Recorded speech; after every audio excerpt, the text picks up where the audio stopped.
બી. પૃષ્ઠ વિતરણ. આકૃતિમાં દર્શાવ્યા મુજબ કોઈ પૃષ્ઠ પર વિદ્યુતભાર સતત રીતે પથરાયેલો છે. આ વિદ્યુતભારને લીધે સદિશ R સ્થાન સદિશ ધરાવતા બિંદુ P પર મૂકેલા Q વિદ્યુતભાર પર લાગતું બળ શોધવું છે.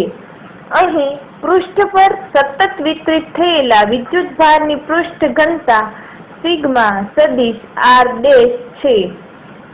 વિદ્યુતભારની પૃષ્ઠ ઘનતા એટલે એકમ ક્ષેત્રફળ દીઠ વિદ્યુતભાર. સિગ્મા પૃષ્ઠ પરનો કુલ વિદ્યુતભાર / પૃષ્ઠનું ક્ષેત્રફળ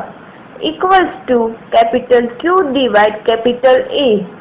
સિગ્મા એકમ કુલમ્બ/2 છે. હવે સમગ્ર પૃષ્ઠને સદિશ dA' જેવા અનેક સૂક્ષ્મખંડોમાં વિભાગેલો કલ્પો. આ સૂક્ષ્મખંડમાં સમાયેલ વિદ્યુતભાર dQ આ વિદ્યુતભારને લીધે Q વિદ્યુતભાર પર લાગતું બળ dF સમગ્ર સપાટી પરના વિદ્યુતભારને લીધે Q વિદ્યુતભાર પર લાગતું કુલ બળ એ ઉપર્યુક્ત સમીકરણનું પૃષ્ઠ સંકલન લઈ શોધી શકાય.